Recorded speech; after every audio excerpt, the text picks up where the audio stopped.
Insights from two sport betting insiders affiliated to two of the bigger betting companies indicate that Nairobi and Uasin Gishu County are hotspots when it comes to betting. To get a better picture of this, we visited the nearby Nandi County, where a half marathon took place on a Sunday in early March. We met 26-year-old Vincent Koech, who was hopeful of clinching a top 3 finish and walking away with some good prize money after the 21-kilometer race. The race kicked off at 9 a.m. and despite his best efforts, Vincent was not in the top 10. Not to worry, at least he has something to look forward to later in the day that could bring him some money: the English Premier League, where he has placed some bets on various matches. Every week, maybe 1,500. Napenda sana kwa sababu ananisaidia, ninaweza lipa nyumba, ninaweza nunua chakula, vitu mingi. The upcoming athlete says he is not alone in this sport betting frenzy. Athletes wengi wanapenda sana kwa sababu sasa ana relax, anaweza bet kwa sababu anaweza pata pesa ya kusaidiana naye. But some members of the sport betting community who spoke to us on condition of anonymity are worried about the direction the industry is taking and the sort of messaging that the bigger players are putting out. These things are meant for entertainment, not to make people rich. But what people are doing is that they are saying they are going to make people rich, which is not correct. Nobody in this world has ever been rich through gambling. We asked Betting Control and Licensing Board Chairman Anthony Kongo whether some of the messages being conveyed to the public are potentially misleading. I think you're taking Kenyans for granted. Yeah, we are one of the most highly educated population in Africa, and you can't fool them. The chairman is barely 2 months on the job and already has a full in-tray. We are going to come up with a code of conduct that will be applicable to all betting operators.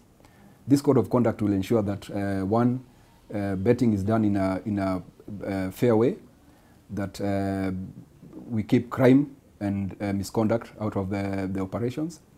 The United Kingdom Gambling Commission has released data showing that drug barons are laundering cash via gambling machines. The report further states that more than 600 complaints have been filed by United Kingdom bookmakers who suspect that their systems have been infiltrated and fixed by criminals. There is the issue of money laundering.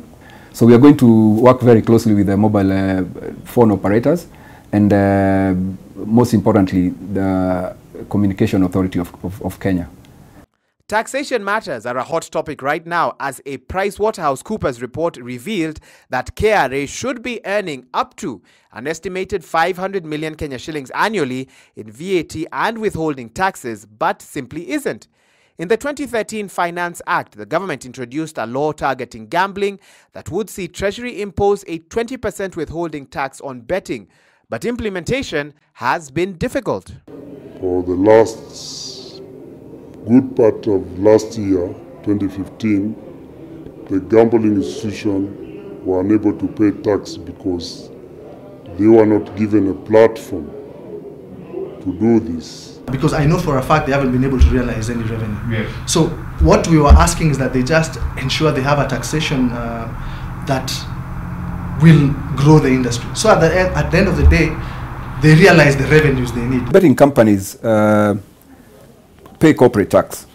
There is a gaming levy that should be charged, but we want to ensure as this company or this industry grows, they say give to Caesar what is Caesar's. The operations of these companies are growing by leaps and bounds, and we have to make sure that this translates to benefits to one, society, and the exchequer. If the government has its way, then betting companies would deduct 20% from all their winners and submit the total as withholding tax.